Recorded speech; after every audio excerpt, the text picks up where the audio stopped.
inzira nayoboramo Patrick wowe mu gihe wavuye mu kazi ntabwo wayimuyobora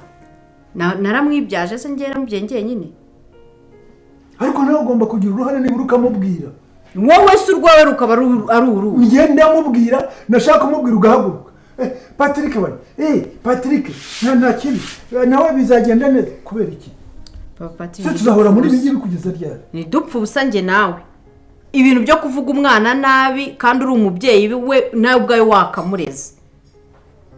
wakamuhaye ubwo burere ugashaka ko none umwana w'ikigoryi yitwa wande bashaka kubigira nk'uwo mugani umwana w'ikigoryi yitwa nyina uriya mwana muranasa n'ibintu byose akora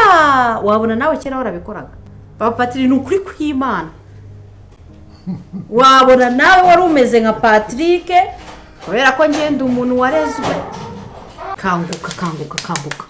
ubwo zigushiremo jewe ndabiyana barabiri nari wakora kandi jamende nani kundi wajambara ingofero ukaba rasta dore bya binaho singi